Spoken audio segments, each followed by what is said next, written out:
بنا کر وہاں پر ایک اپنے ولی کو بٹھا دیا اس مسجد کا متولی، تاکہ مسجد سے کوئی شرارت نہ کرنے پائے۔ اور پھر اللہ تبارک و تعالیٰ نے ایسا کرم کیا کہ مسجد کے صحن میں دوسرے ٹرسٹی کو بٹھا دیا۔ بہت سلو بولتے ہو یار آپ لوگ۔ میں نے سنا تھا آپ کو دیکھا بھی ہے، مالیگاؤں میں اکثر دھان گاؤں کے لوگ جو ہے میرے پیچھے نماز پڑھتے ہیں، اور جمعہ کی نماز ہو اور کوئی بھی معاملہ ہو، اور یہ اسٹیج میرے خیال سے 3 سے 4 بار میں اس اسٹیج کا فیض پا چکا ہوں، کیونکہ اسٹیج سے لوگوں کو فیض ملتا ہے، ہم دیتے نہیں۔ ہاں یہ سادات کرام ہے، اپنے قدموں کو لگا کر کے نسبت رسول کی برکت سے اسے سوار دیتے ہیں۔ سادات کی بات الگ ہے، ہم لوگ چھوٹے موٹے لوگ ہیں، چھوٹی چھوٹی باتیں کرتے ہیں۔ تو آئیے عرس کے تعلق سے کچھ باتیں کرنے کی کوشش میں کرتا ہوں۔ اس سے پہلے ایک حدیث پاک پر عمل کریں کہ حضور صلی اللہ علیہ وسلم نے فرمایا، پلسرات پر اندھیرا ہے، سبھی کو معلوم، ابھی لائٹ بند کر دیا جائے اور کہا جائے راستے سے گلی سے گزر جاؤ، راستہ چوڑا ہے اور معلوم ہے اینٹ بچھی ہوئی ہے، اور کہیں تو ماشاءاللہ پکے راستے ہیں۔ تو پکے راستے میں آدمی جو ہے نا ڈر کے چلتا ہے، موبائل نکالتا ہے، لائٹ جلاتا ہے کہ اجالا مل جائے تاکہ منزل تک پہنچ جاؤ۔ حالانکہ معلوم ہے راستہ کلیئر ہے، کچھ نہیں ہے، باریک بھی نہیں ہے، لیکن پلسرات کا معاملہ ایسا ہے کہ وہ تلوار سے بھی زیادہ تیز ہے اور بال سے بھی زیادہ باریک ہے۔ اندھیرا بھی گھنا ہے کیونکہ وہ جہنم کے اوپر ہے، جو ذرا سا پھسلا ڈائریکٹ جہنم میں پہنچا۔ ایسے موقع پہ تو اور اجالے کی ضرورت ہے۔ تو حضور نے فرمایا، جو میرا غلام دنیا میں میرے اوپر درود پڑھے گا، اللہ تعالیٰ اسے پلسرات پر روشنی عطا فرمائے گا۔ اسی لیے دیکھنا ان کے نصیب میں درود ہی نہیں بشارت، منہ رکھ کر کبھی گٹکا کھانے کے لیے کھلے گا ہوں، گالیاں دینے کے لیے کھلے گا ہوں، لڑائیاں کرنے کے لیے کھلے گا ہوں، لیکن درود پڑھنے کے لیے نہیں کھلے گا۔ یہ تو اپنا اپنا نصیب ہے، تم کو وہاں اجالے کی ضرورت نہیں ہے، کیونکہ تم یہاں بھی اندھیرے میں وہاں بھی اندھیرے میں۔ سنی الحمدللہ امام احمد رضا کی برکت سے یہاں بھی اجالے میں ہے، درود پڑھ کر کے پلسرات بھی اللہ روشنی عطا فرمائے گا۔ تو آئیے سرکاروں کی بارگاہ میں کچھ چلے عریضہ پیش کریں اور سائل بن کر کے کھڑے ہو جائیں۔ اس سے پہلے برکت کے لیے اور اپنی زبان کو پاک صاف کرنے کے لیے، تاکہ ذکر اچھا ہو سکے، مصطفیٰ کی بارگاہ میں ہدیہ و سلام پیش کریں۔ پڑھے بابا سے بلند صلی اللہ علیہ وسلم، سلام و سلام علیک یا سیدی یا رسول اللہ صلی اللہ علیہ وسلم۔ اور ایک بات تو مجھے سمجھتی ہے، سید صاحب نے شروع بھی کیا، ختم بھی سید صاحب کرے گا۔ وہ ایک ایسے ہی مولانا صاحب نے مجھے بتایا، ایسا سسٹم بڑا خوش ہوا، کیونکہ حدیث پاک میں حضور نے فرمایا، حضرت عمر فرماتے ہیں، ترمذی کی حدیث ہے، حضرت عمر کا قول ہے، حضرت عمر فرماتے ہیں کہ وہ دعا بیچ میں لٹکی رہتی ہے جس کے اول اور آخر میں درود نہ پڑھا جائے۔ اگر نہیں سمجھے تو مت بولو، سمجھو تو سبحان اللہ تو بنتا ہے یار۔ کیسے دعا لٹکی رہتی ہے؟ تو کہا مولانا صاحب مصباحی صاحب کا بیان لٹکا رہے گا، لیکن اس کی قبولیت کے لیے آل رسول کی زبان مل رہی ہے۔ سبحان اللہ، ابتدا بھی آل رسول کی زبان سے، انتہا بھی آل رسول کی زبان سے ہے، اور تعریف بھی سرکاروں کی ہے۔ سبحان اللہ، ماشاءاللہ جی۔ تو اب دیکھیں کہ عرس ہے کیا، اور عرس میں کیا کرنا چاہیے کیا نہیں۔ اب دیکھو ہر طرح کے لوگ ہوتے ہیں، ہر دور میں ہر طرح کے لوگ ہوتے ہیں، وہ اپنے اپنے حساب سے بہت سارے کام کرتے ہیں۔ اگر آپ بولو گے تو میں آپ کی طرف ہوگا، آپ سناؤ گے میں سنوں گا، اور اگر آپ خاموش رہو گے تو میں بولتا رہوں گا۔ خاص طور سے یہ 4-8 آنے جو ہمارے مستقبل ہے، یہ کنٹرول میں رہے تو بڑا مزہ آتا ہے۔ ان کے لیے دعا یہی ہے کہ اللہ تعالیٰ انہیں دھرم گاؤں کا شیر بنا دے، دھرم گاؤں میں زبردست عالی بنا کے رکھے، جہاں جائیں وہاں ان سرکاروں کی تعریف کریں گے۔ بس اب زبان میں تالا اور کان کھول لیجیے۔ عرس کیا ہے؟ ہم ایک زمانے سے عرس کر رہے ہیں، یہ علماء بیٹھے ہیں۔ عرس کا لغوی معنی کیا ہوتا ہے معلوم؟ شادی۔ عرس کا لغوی معنی ہوتا ہے شادی۔ کاش شادی، یہ تو فارسی لفظ ہے، شادی کا معنی کیا ہے؟ کاش شادی کا معنی خوشی، کیونکہ جیسے ہی نکاح ہونے لگتا ہے بیمار آدمی بھی خوش ہو جاتا ہے. میری بیٹی کا نکاح ہے, میرے بیٹے کا نکاح ہے, میرے پوتے کا نکاح ہے, خوش. جیسے ہی شادی کا ماحول ہوتا ہے خوش ہو جاتا ہے. اب یہاں پہ ان سے خوشی ہے آپ کو؟ کیسے خوش ہو گئے آدمی؟ تو یہاں اگر کوئی اللہ کا نیک بندہ وصال کر جائے تو اس کے مریدین رو رو کر کے آنسوؤں کا سمندر بنانے کے لیے تیار ہے. اور کچھ لوگوں کا تو حال ایسا ہے کہ اللہ ہوگا. تو یہاں تو رو رہے, یہاں کس چیز کی خوشی ہے؟ کہا کہ دنیا والے رو رہے ہیں, رونے دو. یہ اللہ والے قبر میں جا رہے ہیں. ابھی تک مصطفیٰ کا کلمہ پڑھا تھا, بغیر دیکھے پڑھا تھا, لیکن جیسے ہی قبر میں پہنچے مصطفیٰ کا جلوہ دیکھ رہے ہیں. اور جلوہ مصطفیٰ کو دیکھنا سب سے بڑی خوشی ہے. اسی خوشی میں ہم دیوانوں نے کہا کہ تاریخ بھولنے والی نہیں ہے, اس لیے کہ اب تک مصطفیٰ کے لیے کام کیا. قبر میں مصطفیٰ کا جلوہ اس تاریخ میں ملا. جب جلوہ مصطفیٰ کا ملا تو اس تاریخ کو یادگار بنا لو. کہا علماء بھی جمع ہے, عوام بھی جمع ہے, ان سرکاروں کا عرس منا لو. حضور کا جلوہ ملا, سمجھے کہ نہیں؟ اور جہاں جلوہ مصطفیٰ مل جائے اس سے بڑی خوشی کیا ہو سکتی ہے؟ آپ کے چائے کی وجہ سے میری چاہل نفلے میں آ رہی ہے یار. 11:30 بجے بھی نیند نہیں آ رہی ویسے ہے. اور حضور کے جلوے سے بڑی کوئی خوشی نہیں ہو سکتی. سمجھ رہے نا؟ آقا کا جلوہ ہے, صحابہ کرام مرجھائے ہوئے ہیں, لیکن مصطفیٰ جیسے ہی آپ کا جلوہ انور مطلع سے باہر آئے, حجرے سے باہر آئے, تو صحابہ کرام دیکھے اور اللہ تعالیٰ خوشی عطا فرما دے. پھر آپ کہیں گے حضرت عرس کے معنی خوشی ہے, ٹھیک ہے, قبر میں مصطفیٰ جان رحمت صلی اللہ علیہ وسلم کا جلوہ ملتا ہے, خوشی ملتی ہے. اب ایک بتاؤ, خوشی میں آدمی کیا کرتا ہے؟ خوشی میں کیا کرتا ہے آدمی؟ ہمارے یہاں خوشی ہوتی ہے کہ مصطفیٰ جان رحمت کی میلاد کی خوشی. کہا کیا کرتے ہیں آپ؟ کہا ایسے وقت 2 طرح کے لوگ میدان میں آتے ہیں. ایک وہ کام کرتے ہیں جو خوشی کو بڑھائے. کہا کون سا کام؟ کہا دیکھو ربیع الاول میں کچھ دیوانے ہوتے ہیں, رات بھر جاگتے ہیں, سحر کا وقت آتا ہے, کھڑے ہو کے مصطفیٰ پہ درود و سلام کرتے. کوئی دیوانہ ایسا ہوتا ہے کہ روزہ لگا رہا ہے, اور کچھ لوگ اپنے اعتبار سے کر رہے ہیں. تو ایسے ہی عرس ہے. عرس منانے کا انداز آدمی کا اپنا اپنا ہوتا ہے.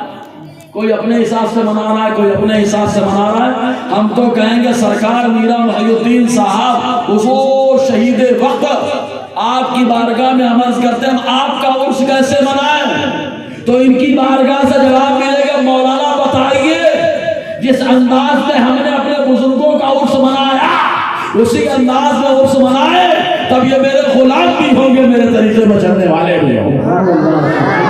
حضرت آپ نے کیسے عرس منایا؟ آپ نے کیسے عرس منایا؟ تو کہا بزرگ ہمارے بتائیں گے, ہم نے جب عرس منایا تو کبھی قرآن پڑھنے کے لیے بیٹھ گئے. ارے یار منہ میں زبان ہے تو سبحان اللہ بول کے یہ سبحان اللہ کا فیضان ابھی سے ہی بتا رہا ہوں. دیکھیں جو ہم لوگ آئے نا مزار شریف میں, ہم لوگ تو سال میں 1 بار آتے ہیں, محلے میں رہ کے فاتحہ بھی نہیں پڑھ پاتے ہیں, فاتحہ بھی نہیں پڑھ پاتے ہیں. سال بعد 1 بار آتے ہیں, ایک چادر دے کے معاملہ چھٹی. حضرت ایک چادر ہم نے پیش کر دی ہے, قیامت میں شفاعت کر لینا. ہم لوگ تو کچھ کرنے بھی نہیں آتے, لیکن معلوم ہے ایک حدیث سنیں, بڑی پیاری حدیث پاک, مسلم شریف کی حدیث پاک اور مشکات کے اندر میں, جس کے راوی حضرت عبداللہ ابن مسعود رضی اللہ تعالیٰ یہ بیان فرماتے کہ حضور صلی اللہ علیہ وسلم نے فرمایا جب بچہ پیدا ہوتا ہے تو اس کے ساتھ ایک شیطان اور ایک فرشتہ پیدا ہوتا ہے. ایک شیطان بھی پیدا ہوتا ہے, اور کون پیدا ہوتا ہے؟ فرشتہ پیدا ہوتا ہے. فرشتے کا کام اچھا مشورہ دینا. جیسے کچھ لوگ موبائل میں لگے ہوں گے, گھروں کے اندر ٹی وی میں لگے ہوں گے, فرشتہ آیا بولا چلنا بے عرس میں, چلنا چلنا چلنا, اندر سے بولا ہے دل چلنا چلنا چلنا. تو کہا یہ مشورہ کہاں سے آیا؟ کہا وہی فرشتہ جو ساتھ میں پیدا ہوا تھا وہ مشورہ دے رہا ہے چلنا چلنا. شیطان کھڑا ہوا جو ساتھ میں پیدا ہوا, کہاں جا رہا ہے؟ ٹی وی چھوٹ جائے گا, کہاں جا رہا ہے؟ موبائل چھوٹ جائے گا, کہاں جائے گا؟ بستر چھوٹ جائے گا. تو دونوں آ گئے، شیطان بھی پیدا ہوا اور ساتھ میں فرشتہ بھی پیدا ہوا۔ صحابہ کرام نے فوراً سوال کر دیا، حضور جب شیطان پیدا ہوتا ہے، فرشتہ پیدا ہوتا ہے، تو آپ بھی تو پیدا ہوئے، وَإِيَّاكَ يَا رَسُولَ اللَّهِ، حضور آپ کے ساتھ بھی ایسا ہوا؟ حضور نے فرمایا نعم، ہاں میرے ساتھ بھی ہوا۔ جب میں پیدا ہوا تو میرے ساتھ بھی فرشتہ پیدا ہوا اور ایک شیطان بھی۔ تو کہا برابر ہو گئے، پھر تو برابر۔ مصطفیٰ نے کہا لیکن اپنی طرح مت سمجھنا، وَلَكِنَّ اللَّهَ أَعَانَنِي فَأَسْلَمْتُ فَلَا يَأْمُرُنِي إِلَّا بِخَيْرٍ۔ حضور نے فرمایا تمہارا شیطان تم کو ٹہلاتا ہے، تمہارا شیطان تم کو نچاتا ہے۔ آقا نے فرمایا لیکن اللہ نے میری مدد فرمائی، وہ شیطان جو میرے ساتھ پیدا ہوا اللہ تعالیٰ نے اس کو ایمان کی دولت عطا فرما دی۔ مصطفیٰ کی سنگت میں آیا، شیطان بھی ایمان والا ہو گیا، بولو مصطفیٰ کی سنگت میں شیطان بھی ایمان والا۔ یہ برابری کا دعویٰ کرنے والے سوچے ان کو شیطان کتنا ٹہلا رہا ہے، یہ پٹکی لیے یہ پوٹلی لیے ادھر سے ادھر ٹہل رہے، شیطان ٹہلا رہا ہے۔ اور مصطفیٰ کا در دو در ہے کہ مصطفیٰ کی سنگت میں پیدا ہونے والا شیطان وہ ایمان لایا۔ اب ذرا سوچو، سنگت میں شیطان آئے تو وہ ایمان والا ہو، اور اگر کوئی ایمان والا سنگت میں تب وہ کیا ہو؟ تو کہا وہ ابو بکر ہو، وہ عمر ہو، وہ عثمان ہو، وہ علی ہو، بلکہ مصطفیٰ کی سنگت والا اللہ تعالیٰ اسے ہدایت کا ستارہ بنا رہا ہے۔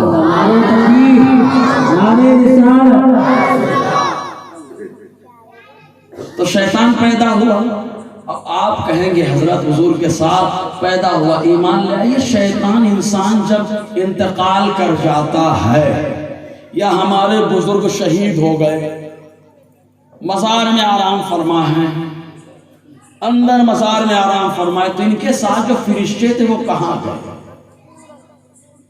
پیدا ہوا فرشتہ، حفاظت کرنے والے فرشتے بھی ساتھ میں رہے نا، جن کو ملائکہ حفظہ کہا جاتا تھا۔ ورنہ ہم لوگ گرتے، ہم لوگ کو ٹوٹ پھوٹ جانا چاہیے تھا، لیکن گرتے چوٹ نہیں آتی، ہلکی سے چوٹ آئی۔ کہا کس نے بچایا؟ کہا اللہ نے پہلے ہی سے حفاظت کے لیے حفاظت کرنے والے فرشتے مقرر فرمائے۔ حضرات گرنے والا محفوظ رہتا کیونکہ ملائکہ حفظہ اللہ تبارک و تعالی نے مقرر فرمایا۔ تو کہا یہ فرشتے جو ملائکہ حفظہ ہیں، جو ساتھ میں فرشتہ پیدا ہوئے، کہاں جاتا ہے انتقال کے بعد؟ یہ کرامن کاتبین کہاں جاتے ہیں؟ تو معلوم ہے، آؤ شامی کی حدیث پاک، توجہ ہے نا پوری؟ اگر توجہ ہے تو سبحان اللہ بول کے اور بارگاہ میں پیش کرے یار۔ یہ حدیث سنا رہا ہوں، آپ خود کہیں گے محمد بھائی صاحب سبحان اللہ بلوا کے بہت کچھ کروا رہے ہیں یار۔ تو یہ سبحان اللہ اس کے لیے نہیں ہے، یہ سبحان اللہ اس کے لیے کہ آپ بھی خراج عقیدت پیش کریں، خالی ہم ہی لوگ پیش کریں گے قرآن پڑھ کے۔ ہم لوگوں کا معاملہ سنیوں کا ایسا نہیں ہے کہ اکیلے خالی پڑھیں سرکاروں کی بارگاہ میں، ہم لوگوں کا معاملہ ایسا کہ اللہ نے مصلی اماموں پہ رکھا تو ہم بھی پڑھتے ہیں، ساتھ میں مقتدی کو بھی پڑھنے کا موقع عطا کر دو۔ سنیوں کا معاملہ تو ایسا ہے جی۔ تو کہا فرشتے کہاں جاتے ہیں؟ شامی کی حدیث، شامی فتاوی شامی، اس کے اندر ایک حدیث حضرت انس ابن مالک رضی اللہ عنہ سے مروی ہے، وہ فرماتے ہیں کہ یہ فرشتے جو ساتھ میں رہتے ہیں، یہ کرامن کاتبین، دھکا مت مارو بھائی، کبھی کا کندھے پہ ہاتھ رکھ دیے، کندھے پہ ہاتھ رکھ کے تو کرامن کاتبین کو نقصان ہوا کیا؟ بالکل نہیں ہوا۔ کہا آپ نے دیکھا ہے؟ کہا نہیں دیکھا۔ کہا کیسے مانتے ہو؟ کہا ہماری نظروں نے نہیں دیکھا ہے نا، ہمارے مصطفیٰ کی نظروں نے دیکھا ہے نا۔ تو کہا یہ کرامن کاتبین کہاں جاتے ہیں؟ تو جب آدمی کا انتقال ہو جاتا ہے، شہید ہو جاتے ہیں، وصال فرما جاتے ہیں، تو حضور نے فرمایا کہ یہ فرشتے اللہ تعالیٰ کی بارگاہ میں عرض کرتے ہیں، اے اللہ آسمان پہ آنے کی اجازت عطا فرما۔ تو اللہ تعالیٰ فرماتا ہے آسمان پہ آ کے کیا کرو گے؟ آسمان پہ آ کے کیا کرو گے؟ تو فرشتے کہتے ہیں مولا کوئی جگہ وہاں پہ دے دینا، وہیں پر بیٹھ کر تیرا ذکر کریں گے۔ اللہ تعالیٰ فرماتا ہے میرا ذکر کرنے والے آسمان پہ بہت ہے، کوئی جگہ خالی نہیں ہے۔ فرشتے کہتے ہیں مولا پھر زمین پہ کوئی جگہ مقرر فرما دے ہمارے لیے، کہ وہیں پر بیٹھ کر ہمارے لیے جیسے مسجد مقرر ہے، گھر کو مقرر کر دیا گیا، ہم تو جہاں چاہیں اللہ کا ذکر کریں۔ تو فرشتے کہتے ہیں اللہ زمین پر کوئی جگہ مقرر فرما دے کہ وہیں پر بیٹھ کر تیرا ذکر کریں، سبحان اللہ، الحمدللہ، اللہ اکبر، اللہ اللہ اللہ اللہ، وہیں بیٹھ کر کے کریں تو اللہ تعالیٰ فرماتا ہے زمین پر بھی ہر چیز، ہر شے میرا ذکر کرتی ہے، کوئی جگہ خالی نہیں۔ فرشتے کہتے ہیں مولا اب کہاں جائیں؟ تو اللہ تعالیٰ فرماتا ہے اب تک کہاں تھے، اب تک کہاں تھے؟ تو فرشتے کہتے ہیں فلاں شخص کے ساتھ تھا۔ رب فرماتا ہے وہ کہاں ہے؟ کہا قبر کے اندر۔ تو اللہ تعالیٰ فرماتا ہے جاؤ ان کی قبر کے پاس بیٹھ کر قیامت تک ان 4 کلموں کا ورد کرتے رہو، سبحان اللہ، الحمدللہ، اللہ اکبر، لا الہ الا اللہ۔ ارے ہم لوگ تو سال میں ایک بار آتے ہیں، یہ فرشتے پوری زندگی قیامت تک اللہ والوں کے دربار میں بیٹھ کر کے اللہ کا ذکر کر رہے ہیں، کیا پڑھ رہے ہیں؟ سبحان اللہ، الحمدللہ، اللہ اکبر، لا الہ الا اللہ۔ یہ فرشتے ذکر کر رہے ہیں۔ کہاں جہاں ذکر ہوتا ہے، اللہ کا ذکر ہوتا ہے، کیا ہوتا ہے کہ اللہ تعالیٰ رحمتوں کو نازل فرماتا ہے۔ اسی لیے ہم اسی کے موقع پہ مزارات پہ حاضر دعا کرنے کے لیے۔ اچھا ایک چیز اور، کہا فرشتے تو یہاں پر آ گئے، یہ شیطان جو ساتھ میں پیدا ہوا یہ کہاں گئے؟ ہے نا دماغ میں بات؟ میری بات آ رہی کہ نہیں آ رہی ہے؟ کہ چائے پہ نظر جمی ہے آپ کی، چائے کب آئے گی، ہونٹوں سے ملاقات کرے گی۔ کھانا بھی بڑا ہوشیار ہے، 32 کو لڑاتا ہے، زبان کو فائدہ پہنچاتا ہے۔ 32 کے جھگڑے میں زبان کا فائدہ ہے، اور زبان بڑی چالاک، ایک دم نرم۔ معلوم یہ وہ فائدہ اٹھانا ہے تو کڑک مت رہو، کڑک والے لڑتے ہیں، نرم والے فائدہ اٹھاتے ہیں، ہے نا؟ یہی ہو رہا ہے نا، 32 کے جھگڑے میں زبان کا فائدہ ہے، صحیح ہے؟ 32 کا جھگڑا، 32 لوگ لڑ رہے ہیں، ایک فائدہ اٹھا رہا ہے، پوری دنیا میں لوگ لڑ رہے ہیں، کوئی اور فائدہ اٹھا رہا ہے۔ ذرا سوچو پیارے، یہ شیطان جاتا کہاں پر؟ تو یہ شیطان کہاں جاتا ہے معلوم؟ عورتوں کو آپ نے دیکھا ہوگا، میری باتیں سمجھ میں آ رہی ہے نا؟ مسئلہ کیا ہے، آپ لوگ تھوڑا سا جب یمینہ و شمالہ کرتے ہیں نا، دائیں بائیں، تو لگتا ہے کہ آئیں بائیں ہو رہا ہے۔ اور میری گفتگو بھائی ایسی رہتی، حدیث سے میں ٹوٹا پھوٹا ایسے بولتا ہوں یار، ہے نا؟ اگر نیا بیان لگے تو سبحان اللہ بول دینا بھیا، اور نیا ہی رہے گا، کل تشرا کرنا بیٹھ کر کے آرام سے، سمجھے نا؟ نیا ہی رہے گا انشاءاللہ۔ یہ شیطان کہاں جاتا ہے؟ فرشتے تو آ گئے اللہ کا ذکر کرنے کے لیے مزار پہ بیٹھ گئے، شیطان کہاں جاتا ہے؟ تو آپ نے دیکھا ہوگا عورتیں زیادہ بولتی ہیں، حاضری آئی ہے، بال کھلے ہیں، اور دیکھنا ان کو وضو کا سلیقہ بھی نہیں معلوم ہوتا، نماز کا ڈھنگ بھی نہیں ہوتا، بولے کس فلاں بابا کی حاضری آئی ہے، فلاں بابا کی حاضری آئی ہے۔ ویسے ہی مردوں میں کچھ ہوتے ہیں، حاضری آئی ہے کس کی؟ بولے فلاں بابا کی۔ واہ بھائی واہ، بڑا پیارا ہے تو۔ ہم لوگ توبہ کر کر کے تھک گئے، کبھی ہم لوگوں کو موقع نہیں ملا ان کی بارگاہ میں بیٹھنے کا، اور تو اتنا بڑا ہو گیا کہ تیری بارگاہ میں فلاں بابا آ گیا۔ واہ بھائی واہ۔ تو یہ آتا کون ہے سمجھو؟ یہاں پہ آیا کون؟ ولی کہیں نہیں جاتے کسی کے اوپر بیٹھتے اٹھتے نہیں ہے، جہاں جانے کا من ہے وہاں جاتے ہیں، عورتوں پہ تو قطعاً نہیں بیٹھتے۔ ایک بات بتائیے، اگر کوئی عورت جا رہی ہو، میں اچھل کے ان کے اوپر بیٹھ جاؤں یا آپ بیٹھ جائیں تو آپ کیا کہیں؟ بڑا بدتمیز عالم ہے یار، غور کرنے والی بات ہے، بڑا بےہودہ عالم ہے۔ کیوں؟ کیونکہ اجنبی عورت پہ اگر کوئی آدمی دھکا بھی مار دے تو اس کو بےہودہ کہا جاتا ہے۔ یہ ولی جا کے بیٹھیں گے؟ ارے ان ولیوں کی شان یہ ہے کہ یہ کسی کو تکلیف نہیں دیتے، کوئی تکلیف میں ہوتا ہے تو اس کے تکلیف کو دور کر دیتے ہیں۔ تکلیف کو کیسے دور کرتے بھی دے رہا ہوں، اس میں بھی حدیث دے رہا ہوں۔ تو یار کیسے آ کر کے ولی بیٹھ جائیں گے؟ پھر ایک بات بتائیے، اجنبی عورت، پھر اگر کسی کے اوپر کوئی بیٹھے گا، یہاں چھوٹا 5 سال کا بچہ ہماری گود میں بیٹھ جائے تو ہماری حالت خراب ہو جاتی ہے 1.5 گھنٹے کے لیے، صحیح ہے کہ نہیں؟ ہاتھ دکھنے لگا، پاؤں دکھنے لگا، بیٹھ جاؤ ادھر جا کے، چلانے لگتے ہیں۔ ذرا سوچو آپ، مطلب تکلیف ہوتی ہے بیٹھنے سے، تو یہ اللہ کے ولی بیٹھیں گے سوال ہو گیا کہ ارے یہ تکلیف نہیں دیتے، تکلیف کو دور کرتے۔ پھر کہا کون آیا؟ کہا وہی شیطان جو ساتھ میں پیدا ہوا تھا وہی آیا اور شیطانی حرکت کر رہا ہے، نہ نماز پڑھنے کا بولتا ہے، نہ قرآن پڑھنے کو بولتا ہے، نہ روزہ رکھنے کو بولتا ہے، بس آئے گا تو آپس میں جھگڑا لگائے گا۔ ارے ولی جھگڑا نہیں لگاتے، ولی جن کے درمیان جھگڑا ہوتا ہے دلوں سے کینہ نکال کر محبت مصطفیٰ کا مدینہ بنا دیتے ہیں۔ شیطان آ کے ٹہلا رہا ہے، شیطان آ کے ٹہلا رہا ہے، بولے فلاں آ گیا ہے، یہ شیطان تھا۔ سمجھ میں آیا؟ حدیث کی روشنی میں سمجھ میں آیا؟ اچھا آپ کا ایمان کس پر ہے؟ حدیث پر ہے کہ نہیں ہے؟ ارے بولو ہے نا؟ ہاں تو بتایا کیا گیا کہ دیکھو دو طرح کی مخلوق آئی سامنے، ایک اللہ والے کا عرس منانے کے لیے پورا کنٹینیو آئی، تو جب آئے تو وہ کیا کر رہے ہیں؟ مزار پہ سبحان اللہ الحمدللہ اللہ اکبر لا الہ الا اللہ۔ کون ہے وہ؟ کافر رشتے۔ اور دوسرا کون ساتھ میں آیا؟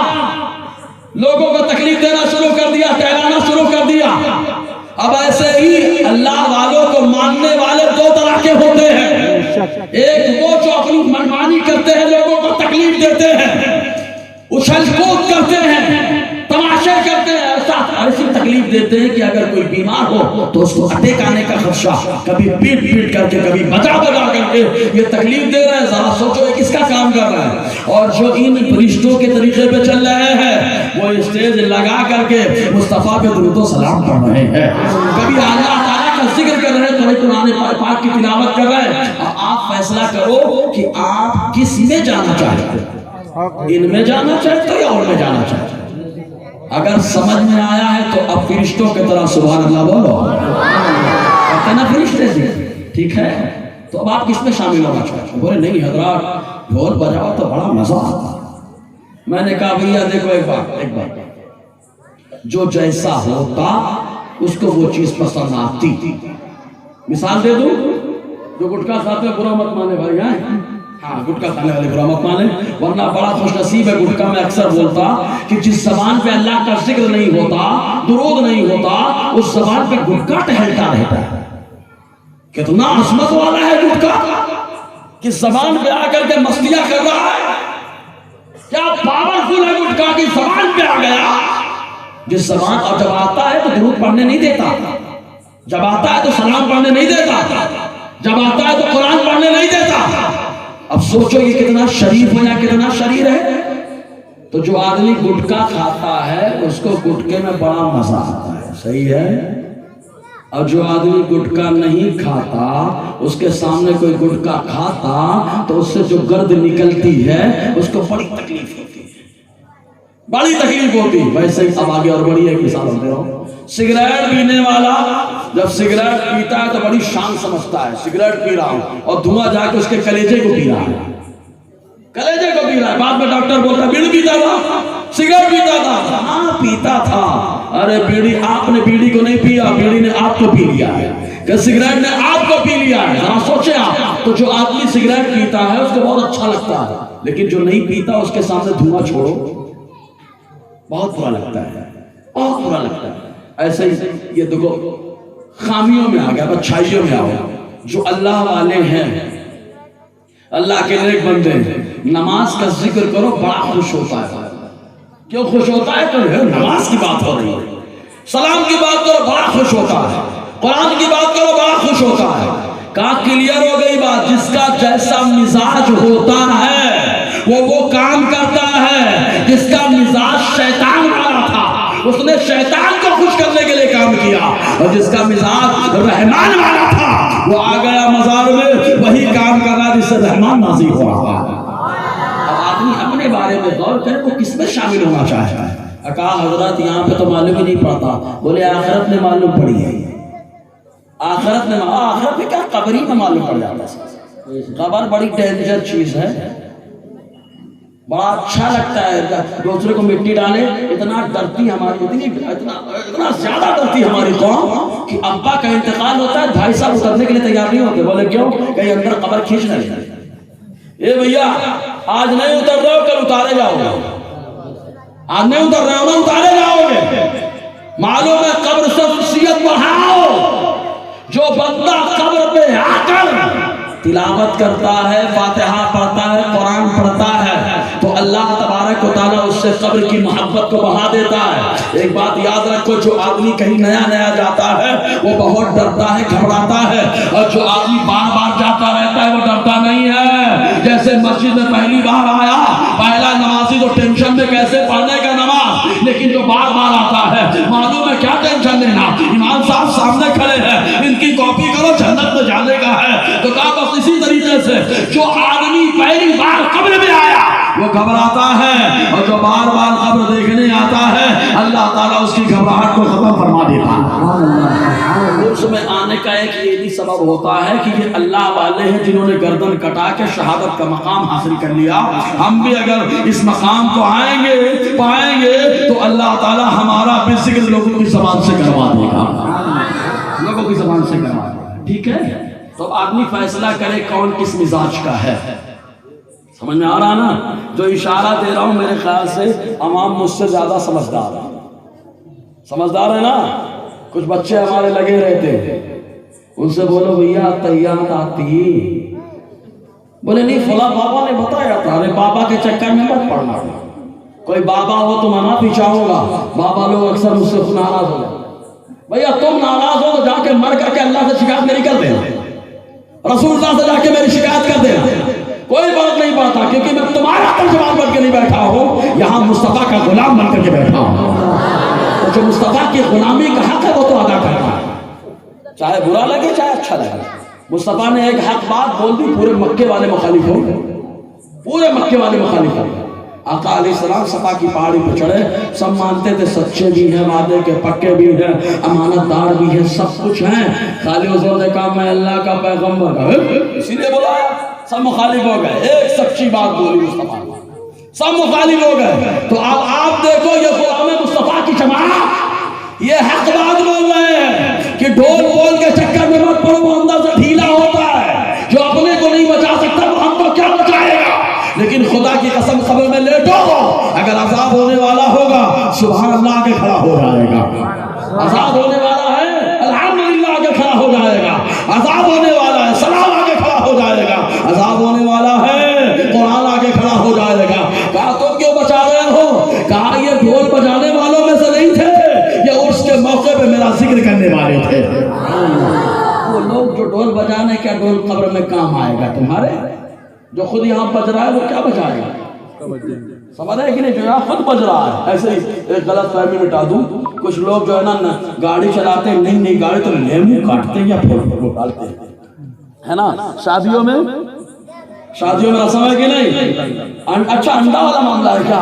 ارے بھیا انڈا خالی فرائی کر کے کھانے میں مزہ آتا، مت پھوڑو، بولے جو انڈا خود پھوٹ رہا ہے وہ ہم کو کیا بچائے گا، ہم کو کیا بچائے گا؟ لیکن مصطفیٰ کا فرمان بچائے گا۔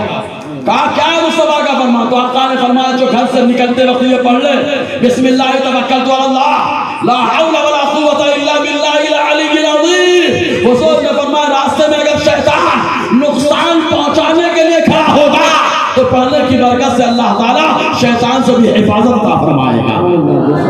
یہ انڈا بھائی تو یہی ٹوٹ رہے ہیں، ان کو کیا بچائے گا؟ سمجھنے والی بات ہے کہ نہیں؟ اب آپ فیصلہ کریے۔ ایک چیز اور، ہم لوگ آ کر کے شہر میں بیٹھے، شہید زندہ ہے کہ مردہ؟ ارے زور سے بولو گیا، زندہ ہے تو کہے تکما دیے لے جا کے۔ آپ لوگ زندہ ہو کہ مردہ؟ ارے بولو گیا، لے چلو قبرستان میں، ٹانگی ٹولا کر کے۔ کیس مت کرنا، گھر کی عورتیں آ کے کیس کریں گی، مالیگاؤں سے آیا تھا زندوں کو دفنا کے جانا۔ دیکھیے بچوں کو بھی سمجھ رہا ہے، یہ مسکرا رہے ہیں، لیکن ان کی مسکراہٹ بس مستقبل اللہ ان کو عالم بنا دے، حافظ بنا دے، دھرن گاؤں کی شان جان پہچان بنا دے۔ اتنا تو کہوں گا دھرن گاؤں کا سکہ بولتا ہے یار، یہاں کے سنیت کا معاملہ، ورنہ عام طور سے لوگ کاروبار کرنے باہر جاتے ہیں تو پیسہ کمانے کے چکر میں ایمان بیچ کر کے آ جاتے ہیں، لیکن دھرن گاؤں میں اتنی تو میں تعریف کروں گا الحمدللہ، یہ جہاں گئے کاروبار کیے، اللہ نے مال سے بھی نوازا اور انہوں نے ہر جگہ سنیت کا پرچار کیا ہے۔ یہ تو میں تو مانتا ہوں مالیگاؤں میں جو سنیت کو بچا لے گیا، میں تو کہتا ہوں پوری دنیا میں بچا لے جائے گا، ہے نا؟ یہاں وہاں پر بھی سکہ رائج الوقت ہے سنیت۔ جی تو